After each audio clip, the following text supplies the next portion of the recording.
there are a number of components that the students are juggling in the air as they stand behind the podium. And so the first major thing that they are jumping over is the fear of public address.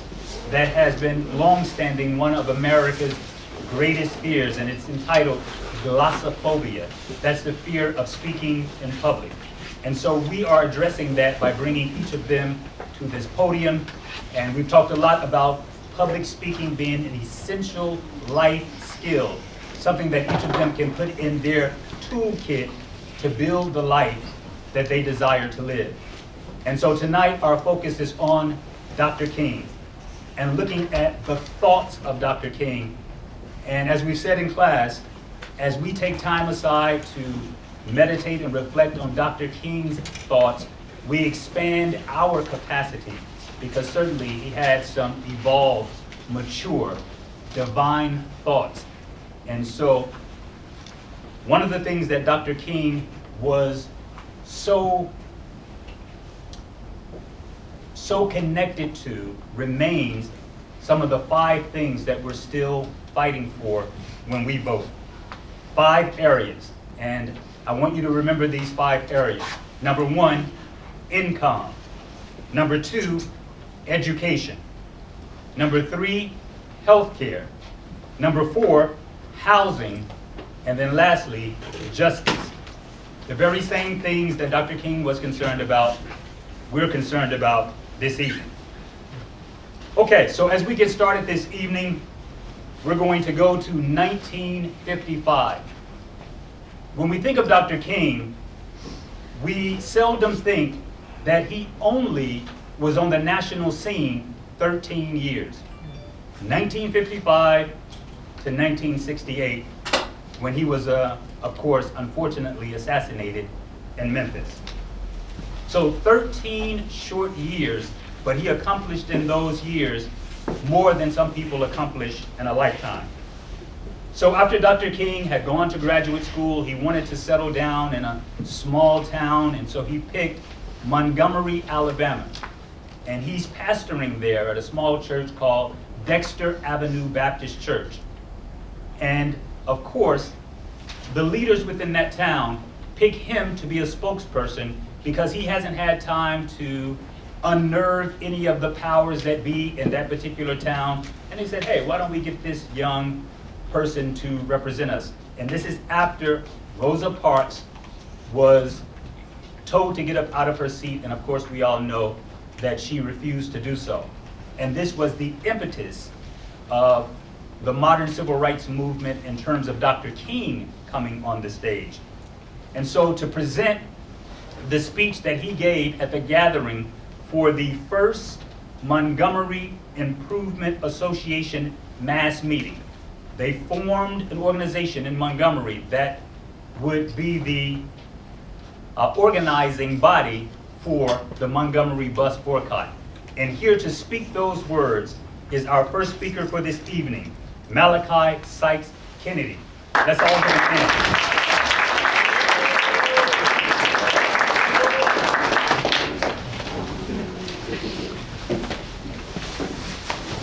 Malachi Sykes Kennedy, addressed to the First Montgomery Improvement Association by Dr. Martin Luther King Jr. We are here this evening because we are tired now. And I want to say that we are not here advocating violence. We have never done that. I want it to be known throughout Montgomery and throughout this nation that we are Christian people. We believe in the Christian religion. We believe in the teachings of Jesus. The only weapon that we have in our hands this evening is the weapon of protest. That's all. And certainly, this is the glory of America. With all of its faults, this is the glory of our democracy. If we were incarcerated behind the iron curtains of a communistic nation, we couldn't do this. If we were dropped in the dungeon of a totalitarian regime, we couldn't do this. But the great glory of American democracy is the right to protest for right. My friends, don't let anybody make us feel that we are to be compared in the actions of the Ku Klux Klan or the White Citizens Council. And the White Citizens Council, there will be no crosses burned at any bus stops. There will be no white persons pulled out of their homes, taken out on some distant road and lynched for not cooperating. There will be nobody among us who will stand up and defy the Constitution of this nation. We only assemble here because of our desire to see right exist. My friends, I want it to be known that we're going to work with grim and bold determination to gain justice on the buses in this city. And we are not wrong. We are not wrong in what we are doing. If we were wrong, the Supreme Court of this nation is wrong. If we are wrong, the Constitution of the United States is wrong. If we were wrong, God Almighty is wrong. If we were wrong, Jesus of Nazareth was merely a utopian dreamer that never came down to earth. If we were wrong, justice is a lie. Love has no meaning. And we are determined here in Montgomery to work and fight until justice runs like water and righteousness like a mighty stream. And I want to say that in all our actions, we must stick together. Unity is the great need of the hour. And if we are united, we get many of the things that we not only desire, but we most justly deserve. Don't let anybody frighten you. We are not afraid of what we are doing because we are doing it within the law. There is never a time in American democracy that we must think that we are wrong when we protest. We reserve that right. When labor came across this nation just to see that it will be trampled over by capitalistic power, it was nothing wrong with labor getting together and organizing and protesting for its rights. We, the disinherited of this land, we who have been oppressed for so long, are tired of going through the long night of captivity. And now we are reaching out for the daybreak of freedom, justice, and equality. Thank you.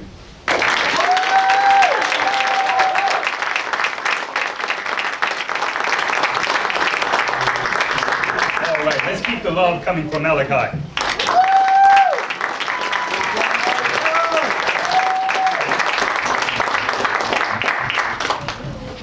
He had the difficult task on this evening of being the first voice heard, and he handled it very, very well. So once again, another a round of applause.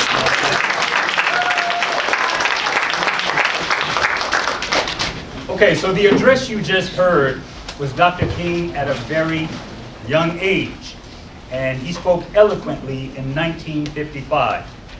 And so we're traveling now from 1955 to 1963. So there's some distance between these two addresses. And so Dr. King is now invited to speak in Detroit. Many of you know that Aretha Franklin was very connected to the civil rights movement. And we know that her father, the Reverend C.L. Franklin, was very involved in the movement. And so Dr. King was invited by Reverend Franklin to come to Detroit. And so they gathered in Cobo Hall. And this was like a dress rehearsal for the March on Washington. And so many of the things that were expressed in Cobo Hall are later expressed in the I Have a Dream speech. So here to take us to Detroit in June of 1963 is Mason Terrell.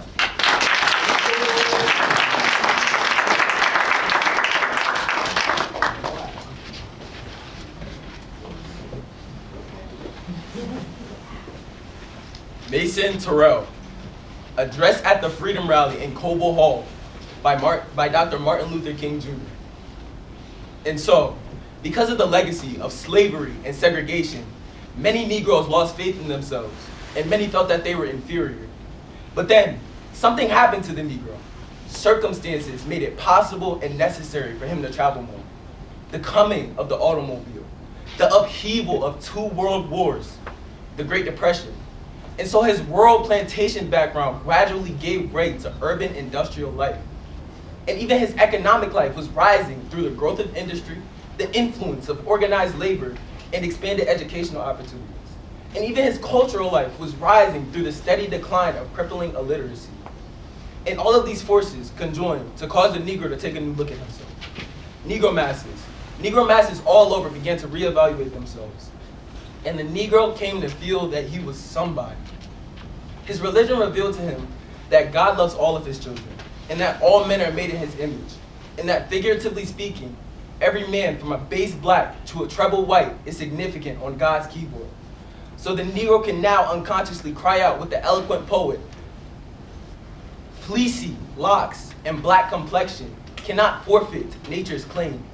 Skin may differ, but affection dwells in black and white the same. Were I so as tall to reach the pole, or to grasp the ocean that span, I must be measured by my soul. The mind is the standard of the man. But these events that are taking place in our nation tell us something else. They tell us that the Negro and his allies in the white community now recognize the urgency of the moment. And I know we've heard a lot of cries saying slow up and cool off. We still hear these cries. They're telling us over and over again that you're pushing things too fast. And so they're saying cool off. Well, the only answer that we can give to that is, we've cooled off all too long. And that is the danger. There's always a danger that if you cool off too long, you'll end up in a deep freeze. Well, they're saying you need to put on the brakes. Well, the only answer that we can give to that is, the motor's now cranked up, and we're moving down the highway of freedom towards the city of equality. And we can't afford to stop now, because our nation has a date with destiny. We must keep moving. Thank you.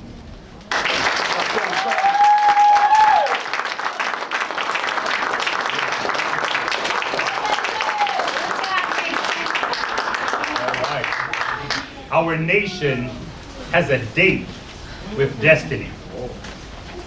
And so that speech, as I said, laid a really rich foundation for the March on Washington. There were thousands of people in Detroit, and many of those same people gathered in Washington, D.C. And so now we move to August 28, 1963. Most of us are familiar with this particular speech, but we wanted to certainly allow our students the opportunity to choose from 8 different Dr. King speeches so that they would have a more holistic understanding of Dr. King. So here to share the I Have a Dream speech are 2 students, Jaden Lopresti and Madison Torres.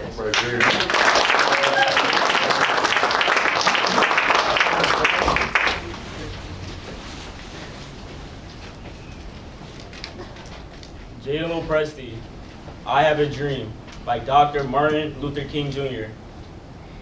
And as we walk, we must make the pledge that we shall always march ahead. We cannot turn back. There are those who are asking the devotees of civil rights, when will you be satisfied? We can never be satisfied as long as the Negro is the victim of the unspeakable horrors of police brutality. We can never be satisfied as long as our bodies, heavy with the fatigue of travel, cannot gain lodging from the motels of the highways or the hotels of the cities. We can never be satisfied as long as the Negro's basic mobility is from a smaller ghetto to a larger one. We can never be satisfied as long as our children are stripped of their selfhood and robbed of their dignity by signs stating, "For whites only." We can never be satisfied as long as the Negro in Mississippi can't vote, and the Negro in New York believes he has nothing for which to vote. No, we are not satisfied, and we will not be satisfied until justice rolls down like waters and righteousness like a mighty stream. I am not unmindful that some of you have came here out of great trials and tribulations.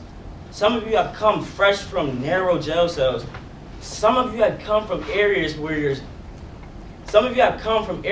search for freedom left you battered by the storms of persecution and staggered by the winds of police brutality.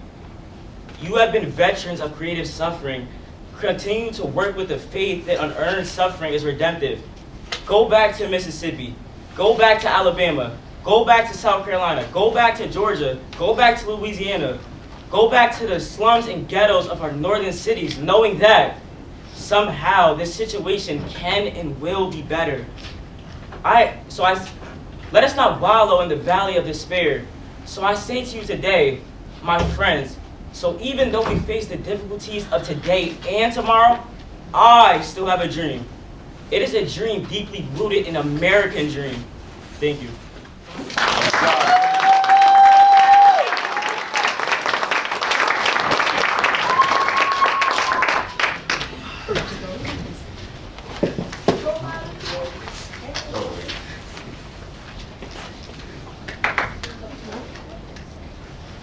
Madison Torres, I Have a Dream by Dr. Martin Luther King. I have a dream that one day this nation will rise up and live out the true meaning of its creed. We hold these truths to be self-evident, that all men are created equal. I have a dream that one day on the red hills of Georgia, the sons of former slaves and the sons of former slave owners will be able to sit down together at the table of brotherhood. I have a dream that one day even the state of Mississippi, a state sweltering with the heat of oppression, sweltering with the heat of oppression, will be transformed into an oasis of freedom and justice. I have a dream that my 4 little children will one day live in a nation where they will not be judged by the color of their skin, but by the content of their character. I have a dream today. I have a dream that one day down in Alabama, with its vicious racists, with its governor having his lips dripping with the words of interposition and nullification. One day, right there in Alabama, little black boys and black girls will be able to join hands with little white boys and white girls as sisters and brothers. I have a dream today. I have a dream that one day every valley shall be exalted, every hill and mountain shall be made low, the rough places will be made plain, and the crooked places will be made straight, and the glory of the Lord shall be revealed, and all flesh shall see it together. This is our hope. This is the faith that I go back to the South with. With this faith, we will be able to hew out the mountain of despair, a stone of hope. With this faith, we will be able to transform the jangling discords of our nation into a beautiful symphony of brotherhood. With this faith, we will be able to work together, to pray together, to struggle together, to go to jail together, to stand up for freedom together, knowing that we will one day be free. This will be the day. This will be the day when all of God's children will be able to sing with new meaning. My country, 'tis of thee, sweet land of liberty. Of thee I sing. Land where my fathers died, land of the pilgrim's pride, from every mountainside, let freedom ring. And if America is to be a great nation, this must become true. So let freedom ring from the prodigious hilltops of New Hampshire. Let freedom ring from the mighty mountaintops of New York. Let freedom ring from the heightening Alleghenies of Pennsylvania. Let freedom ring from the snow-capped Rockies of Colorado. Let freedom ring from the curvaceous slopes of California. But not only that, let freedom ring from the Stone Mountain of Georgia. Let freedom ring from the Lookout Mountain of Tennessee. Let freedom ring from every hill and molehill of Mississippi. From every mountainside, let freedom ring. And when this happens, and when we allow freedom ring, when we let it ring from every village and every hamlet, from every state and every city, we'll be able to speed up that day when all of God's children, black men and white men, Jews and Gentiles, Protestants and Catholics will be able to join hands and sing in the words of the old Negro spiritual. Free at last, free at last. Thank God Almighty, we are free at last. Thank you.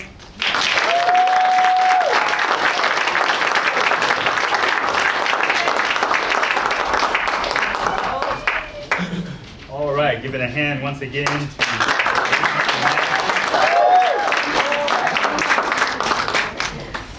Okay, so we move now to a lesser known Dr. King speech.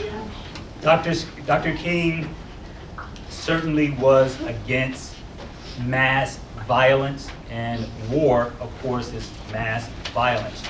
So he spoke out against Vietnam. This caused a lot of trouble for Dr. King. A lot of adversaries arose when he began to speak out against the war in Vietnam. And so this next speech brings Dr. King back to New York. He came to New York frequently to speak at a particular church, which you'll hear articulated by our next speaker. And every time he came, it was a grand invitation, because this was and remains to be a magnificent sanctuary in its structure. So here to share with us Beyond Vietnam, let's give a hand to Delia Iskapov.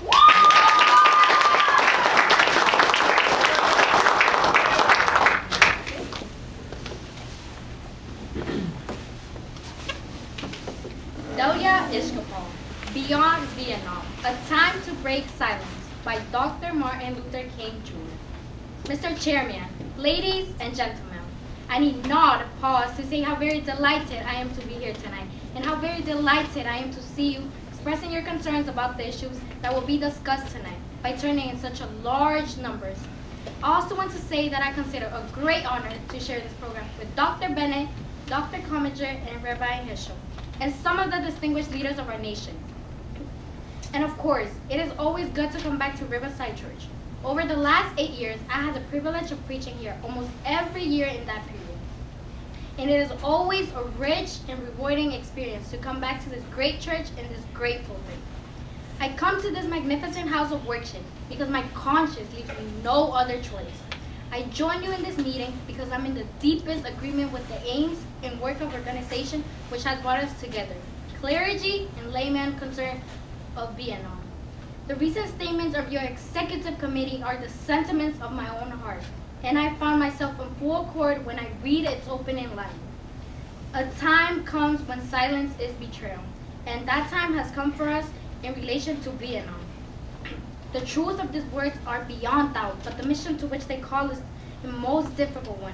Even when pressed by the demons of our inner truth, man do not easily assume the task of opposing the government's policy, especially in times of war. Nor does the human spirit move without great difficulty against all apathy, conformist thoughts, one own bosom, and surrounded world. Moreover, when the issues had seemed as perplexing as they often do in case of dreadful conflict, we are always on the verge of being mesmerized and by uncertainty, but we must move on. And some of us who have already begun to break the silence of the night have found the calling of to speak, often vocation of agony, but we must speak. We must speak with all the humility that is appropriate to our limited vision.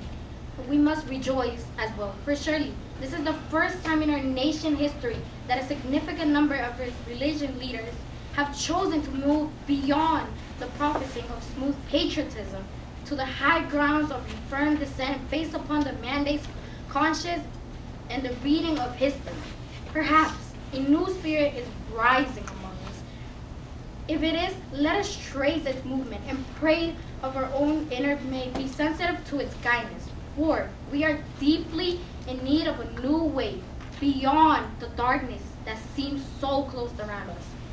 Over the past 2 years, as I have moved to break the betrayal of my own silence and to speak from the burdens of my own heart, as I have called for radical departures from the destruction of Vietnam, many persons have questioned me about the wisdom of my own path. At the heart of their concerns of Vietnam, have questioned me about the wisdom of my own path. At the heart of their concerns, disparity has often loomed large and loud. Why are you speaking about the word, Dr. King? Why are you joining the voices of the dissent? Peace and civil rights don't mix, they say. Aren't you hurting the causes of your people, they ask? And when I hear them thoughts, I have to understand the sources of their concerns. I am nevertheless greatly saddened for such questions, me that inquirers have not really known me, my commitment or my calling. Indeed, their questions suggest that they do not know the world in which they live. Thank you.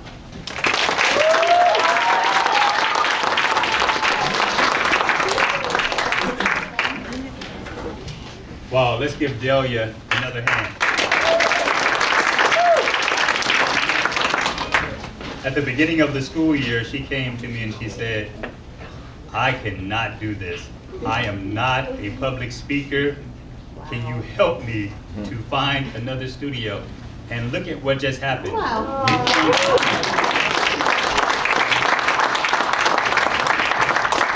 You came up here and held your own. Give yourself a hand. She overcame speech anxiety, and she said, okay, Mr. Miller, I'll give it a try. You remember when you said that? Look at you now. So keep going. Keep going. All right, so now we move to another speech of Dr. King, which we don't hear a whole lot about. And this speech was actually given in Chicago. So this was in 1967. And this speech is entitled, The Three Evils of Society. And it was very popular among this class. As you see, we had 4 students to choose excerpts from this particular speech. So the first student up tonight is Makai Singleton, followed by Gabrielle De Jesus, Ashley Zapata, and lastly, Adonis Lomax, in that order.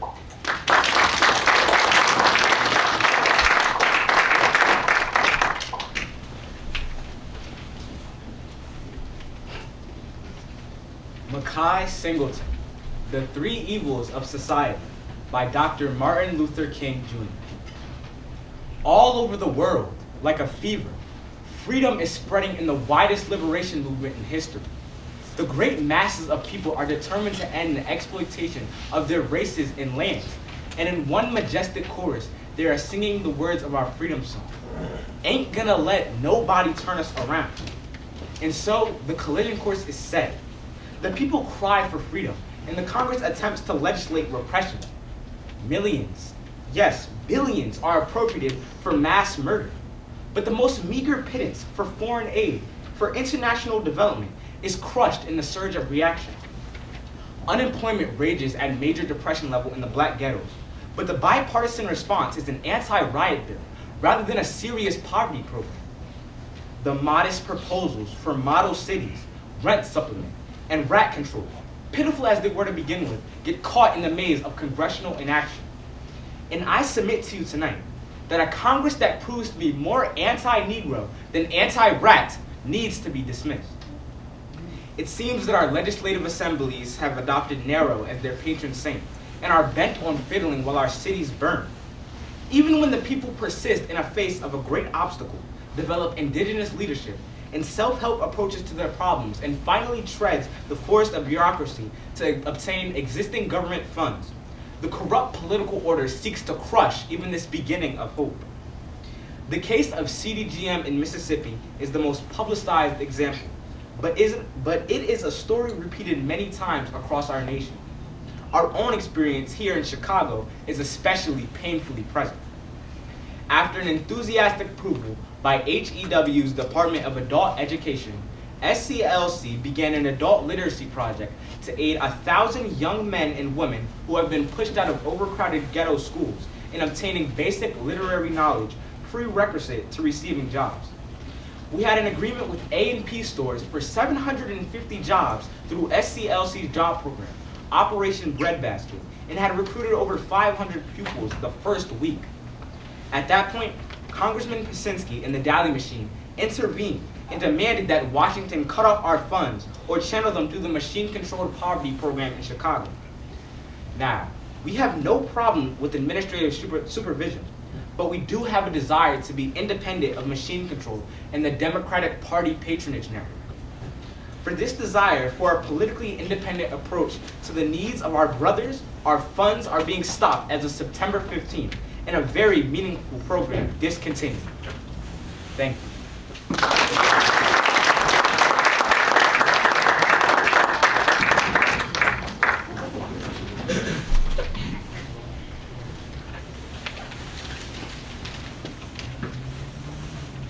Gabriel de Jesus, The Three Evils of Society by Dr. Martin Luther King Jr.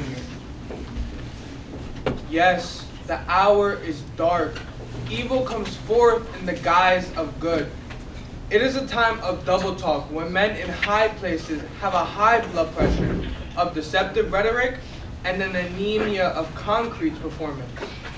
We cry out against welfare handouts to the poor, but generously approve an oil depletion allowance to make the rich richer. 6 Mississippi plantations receive more than $1 million a year not to plant cotton, but no provision is made to feed the tenant farmer who was put out of work by the government subsidy.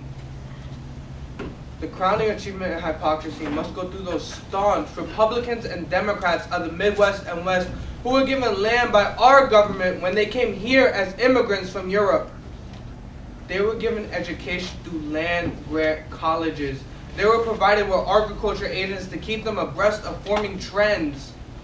They were granted low-interest loans to aid in the mechanization of their farms. And now that they have succeeded in becoming successful, they are paid not to farm. And these are the same people that now say to black people whose ancestors were brought to this country in chains and who were emancipated in 1863 without being given land to cultivate or bread to eat, that they must pull themselves up by their own bootstraps. What they truly advocate is socialism for the rich and capitalism for the poor. I wish that I could say this is just a passing phase in the cycle of our nation's life. Certainly times of war, times of reaction throughout society, but I suspect that we are now experiencing the coming to the surface of a triple-pronged sickness that has been lurking within our body politic from its very beginning. That is the sickness of racism, excessive materialism, and militarism. Not only is this our nation's dilemma, it is the plague of Western civilization. As early as 1906, W.E.B. Du Bois prophesied that the problem of the 20th century will be the problem of the color line. Now, as we stand 2/3 into this crucial period in history, we know full well that racism is still that hound of hell which dogs the tracks of our civilization. Ever since the birth of our nation, white America has had a schizophrenic personality on the question of race. She has been torn between selves, a self in which she proudly professes the great principles of democracy, and a self in which she madly practices the antithesis of democracy. This tragic duality has produced a strained indecisiveness and an ambivalence towards the Negro, causing America to take a step backward simultaneously as they take a step forward into the question of racial justice. To be at once attracted to the Negro and repelled by him, to love and to hate him. There has never been a solid, unified, and determined thrust to make justice a reality for Afro-Americans. The step backward has a new name today. It is called the white backlash. But the white backlash is nothing new. It is the surfacing of old prejudices, hostilities, and ambivalences that have always been there. That was caused neither by the cry of black power, nor by the unfortunate recent wave of riots in our cities. Thank you.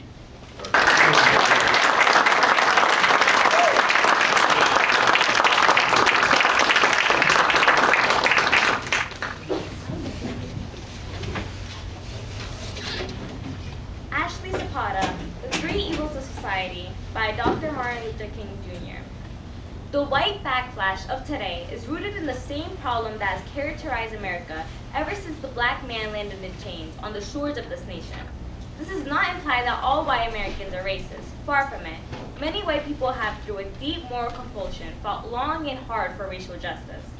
Nor does it mean that America has made no progress in her attempt to cure the body politic of the disease of racism, or that the dogma of racism has not been considerably modified in recent years. However, for the good of America, it is necessary to refute the idea that the dominant ideology, even in our country, even today, is freedom and equality, while racism is just an occasional departure from the norm on the part of a few bigoted extremists. Racism can well be that corrosive evil that will bring down the curtain in Western civilization. Honor Toynbee has said that some 26 civilizations have risen upon the face of earth. Almost all of them have descended into the junk heap of destruction. The decline and fall of these civilizations, according to Toynbee, was not caused by external invasion, but by internal decay. They failed to respond creatively to the challenges impingement upon them. If America does not respond creatively to the challenge to banish racism, some future historian will have to say that a great civilization died because it lacked the soul and commitment to make justice a reality for all men. Thank you.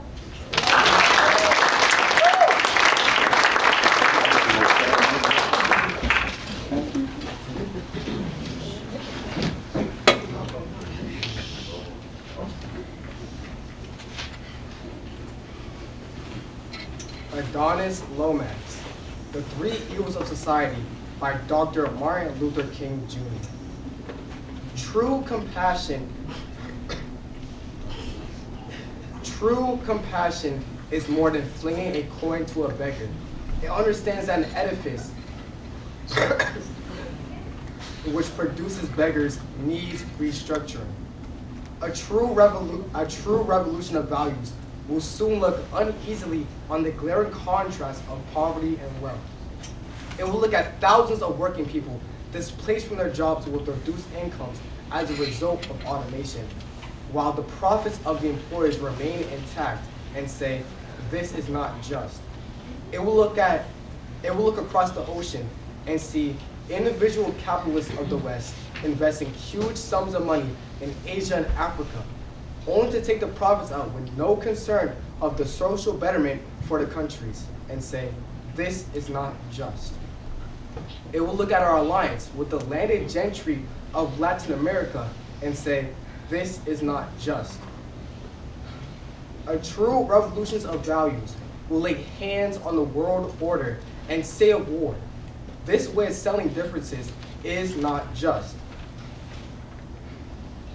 This business of burning human beings with napalm, of filling our nation's homes with orphans and widows, of injecting poisonous drugs of hate into the veins of people normally humane, of sending men home from wars, from dark and bloody battlefields, physically handicapped and mentally deranged, cannot be reconciled with wisdom, justice, and love. A nation that continues year after year to spend more and more money on military defense instead of programs on social uplift is approaching spiritual death. So what we must all see is that these are revolutionary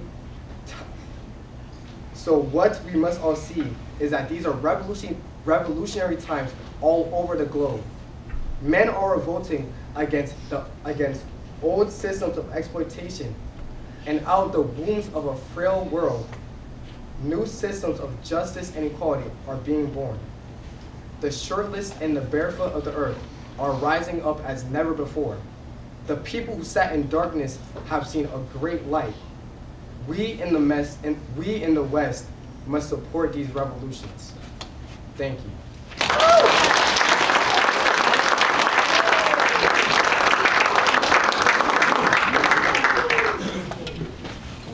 Okay, again, that was the three evils of society. Three evils of society. So now we travel to Memphis, Tennessee.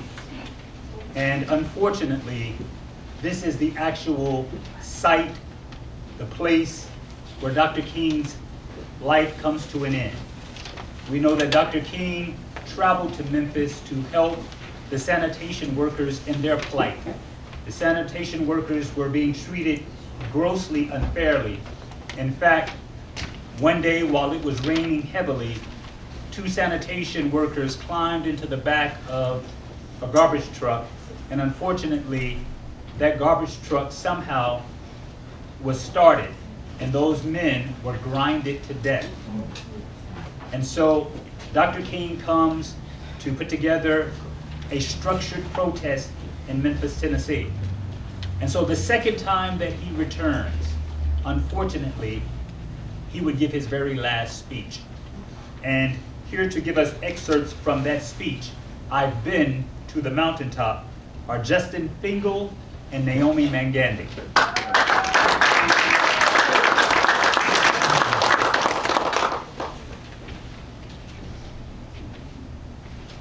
Justin Fingal. I've been to the mountaintop. Something is happening in Memphis. Something is happening in our world.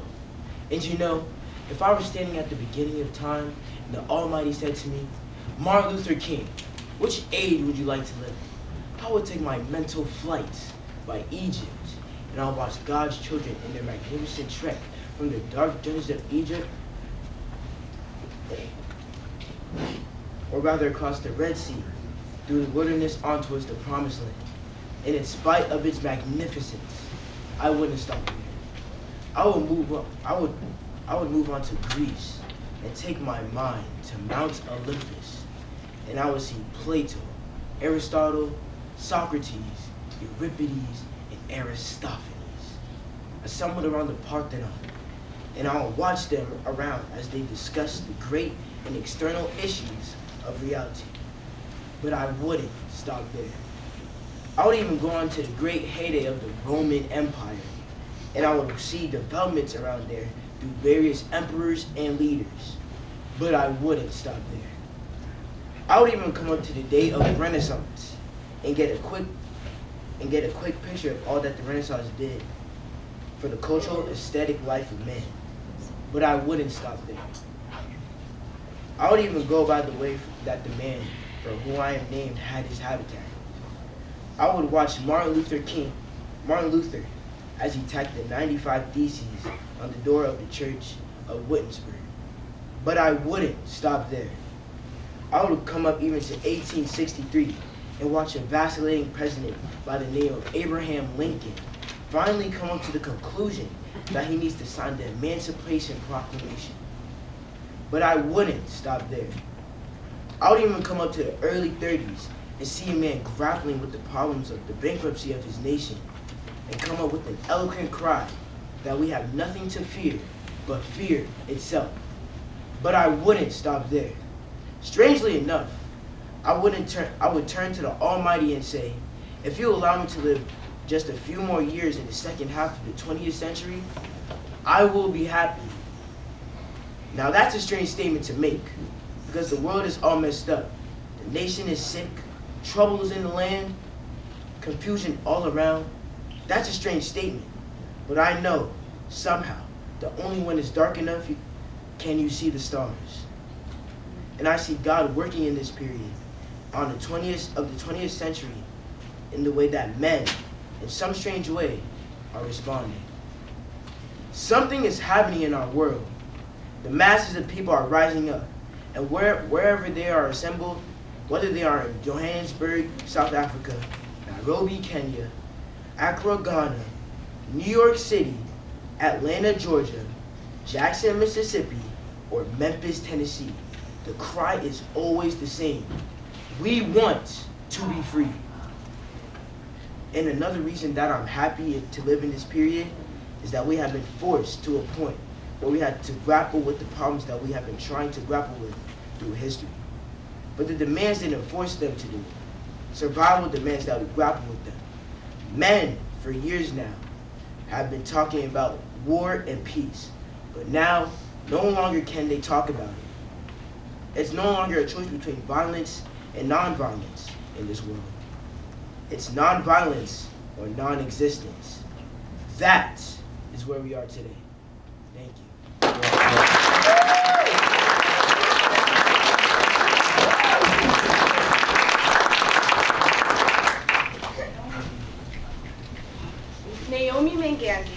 I've been to the mountaintop by Dr. Martin Luther King Jr.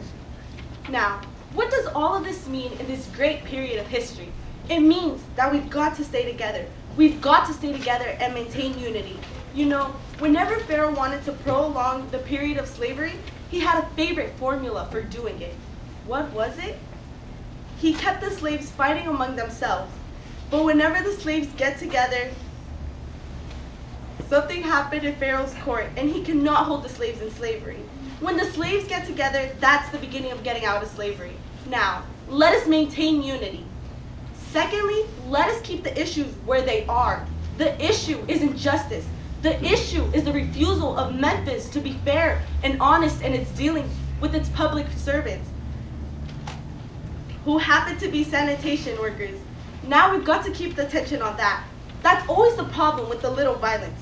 You know what happened the other day? And the press only dealt with the window breaking? I read the articles. They very seldom got around to mentioning the fact that 1,300 sanitation workers are on strike, and that Memphis is not being fair to them, and that Mayor Loeb is in dire need of a doctor. They didn't get around to that. Now we're going to march again. We've got to march again in order to put the issue where it's supposed to be and force everybody to see that there are 1,300 of God's children here suffering, sometimes going through hunger, going through dark, dreary nights, wondering how this thing is going to come out. That's the issue. And we've got to say to the nation, we know how it's coming we know how it's coming out. For when people get caught up with that which is right, and they're willing to sacrifice for it, and there's no stopping point short of its victory. Thank you.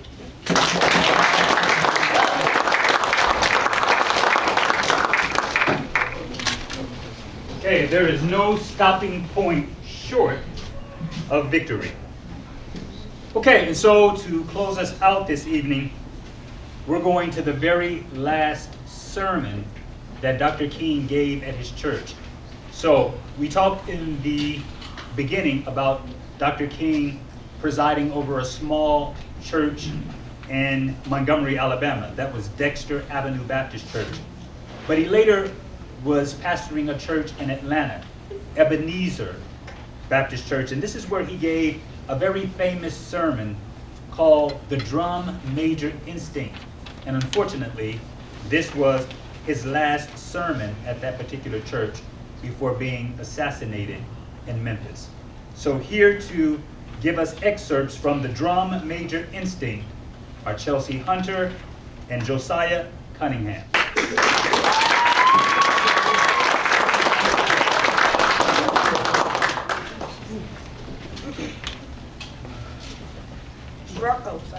Chelsea Hunter, Drum Major Instinct by Dr. Martin Luther King Jr. The setting is clear. James and John are making a specific request of the Master. They had dreamed as most of the Hebrews had dreamed, of a coming king of Israel who would set Jerusalem free and establish his kingdom on Mount Zion, and in righteousness rule the world. And they thought of Jesus as this kind of king. And they were thinking of the day that Jesus would reign supreme as this new kind of king of Israel. And they were saying, now, establish your kingdom. Let one of us sit on the right hand and the other on the left hand of your throne. Now, very quickly, we would automatically condemn James and John, and we would say that they were selfish. Why would they make such a selfish request? But before we condemn them too quickly, let us look calmly and honestly at ourselves, and we will discover that we too have those same basic desires for recognition, for importance, that same desire for attention, that same desire to be first. Of course, the other disciples got mad with James and John, and you can understand why. But we must understand that we have some of the same James and John qualities. And there's deep down within all of us an instinct. It's a kind of drum major instinct, a desire to be out front, a desire to lead the parade, a desire to be first. And it is something that runs the whole gamut of life. And so before we condemn them, let us see that we all have the drum major instinct. We all want to be important, to surpass others, to achieve distinction, to lead the parade. Alfred Adler, a great psychoanalyst, contends that this is the dominant impulse. Sigmund Freud used to contend that sex was the dominant impulse, and Adler came with a new argument saying that this impulse, that this quest for recognition, this desire for attention, this desire for distinction, this is the basic impulse, the basic drive of human life, and this drum major instinct. And you know, we begin early to ask life to put us first. Our first cry as a baby was a bid for attention, and all throughout childhood, the drum major instinct or the drum major impulse is a major obsession. Children ask life to grant them first place. They're a little bundled ego, and they all innately have the drum major impulse or the drum major instinct. Now, in adult life, we still have it, and we never really get by it. We like to do something good. You know, we like to be praised for it. Now, if you don't believe that, you must go on living. You must go on living life, and you will discover that you will soon discover that you too like to be praised. Everybody likes it, as a matter of fact. And somehow this warm glow we feel when we are praised or our name is printed in something is something of the vitamin A to our ego. Nobody isn't happy when they are praised, even if they don't deserve it, even if they know they don't believe it. The only unhappy people about praise is when the praise is going too much towards somebody else. That's right. But everybody likes to be praised because this is the real drum major instinct. But let me rush onto my conclusion because I want you to see what Jesus was really saying. What was the answer Jesus gave these men? It's very interesting. One would have thought Jesus said that, you are out of place, you are selfish. Why would you raise such a selfish request? But that isn't what Jesus did. He said something altogether different. He said in substance, oh, I see you want to be first. You want to be great. You want to be important. You want to be significant. Well, you ought to be. If you're going to be my disciple, you must be. But he reordered the priorities, and he said, don't give up on this instinct. It's a good instinct if used right. It's a good instinct if you don't distort it or pervert it. Don't give up. Keep feeling the need to be important. Keep feeling the need to be first. But if you want to be first in love, if you want to be first in moral excellence, if you want to be first in generosity, that's what I want you to do. Thank you.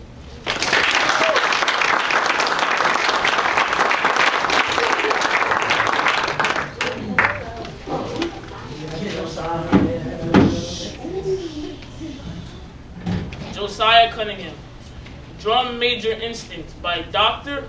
Martin Luther King Jr. You know, economists tell us their automobile should not cost more than half your annual income. So if you make an income of $5,000, your car shouldn't cost more than $2,500. That's just good economics. And if it's a family of two, and both members of the family make $10,000, they'll have to make out with one car. That would be good economics. But it's often inconvenient. But so often, haven't you seen people making $5,000 a year and driving a car that costs $6,000, and they wonder why their ends never meet? That's a fact.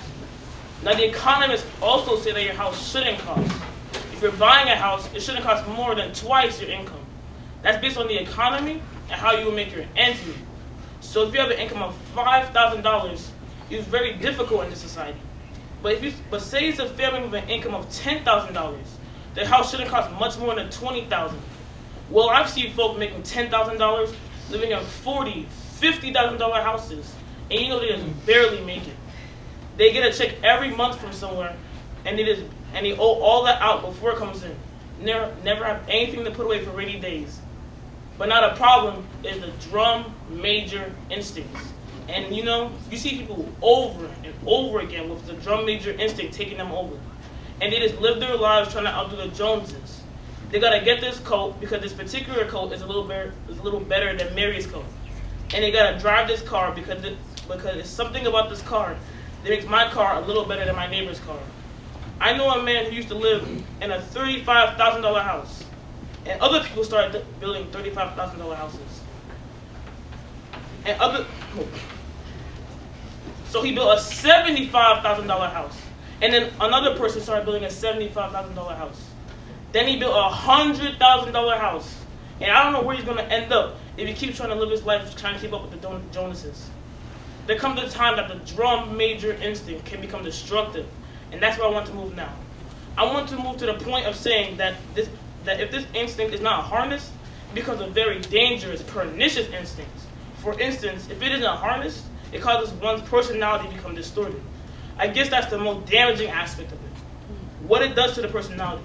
If it isn't harnessed, you will end up day in and day out trying to deal with your ego problem by boasting. Have you heard people, you know, I'm sure you met them really sickening because they just sit up all the time talking about themselves. And they just boast and boast and boast. And that's the person who has not harnessed the drum major instinct. Thank you.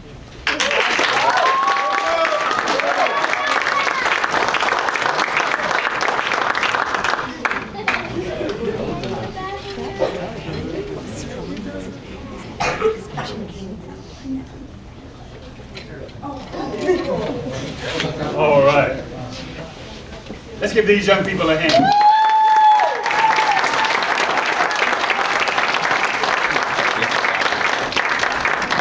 So our hope is that after hearing all of these different excerpts, you have a fuller understanding of Dr. King and the concerns that laid heavy upon his heart and what motivated him to make the enormous sacrifices that he made.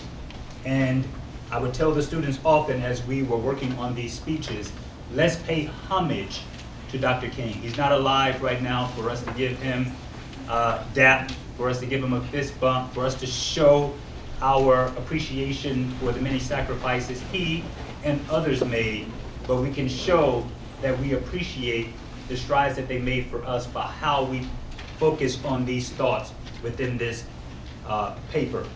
That Dr. King and the things that he fought for can stay alive as we begin to meditate on these concepts and find the truths therein. So once again, let's give these young people a hand.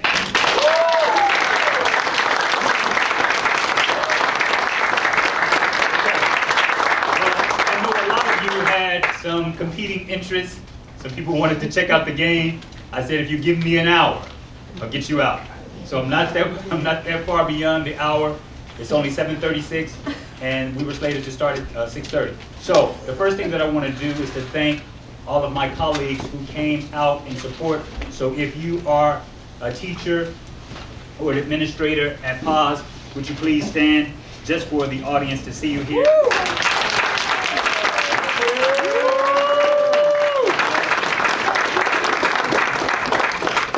If you are a parent of any of these young people, would you please stand? If you are a parent. All right.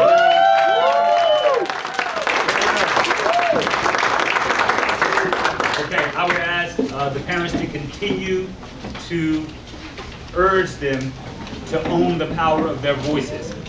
So each of them came up today and they dealt with the anxiety that often emerges when you have to speak in public, when you have to be the center of attention. And I think they dealt with it well.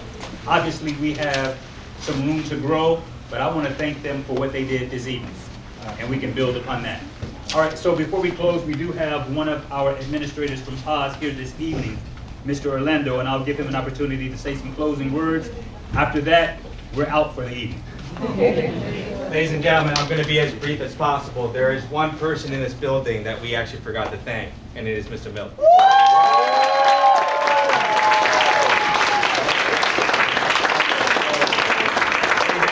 I know, or actually actually, no wait, excuse me, let me stop. I don't know what it's like to create a performance of this magnitude.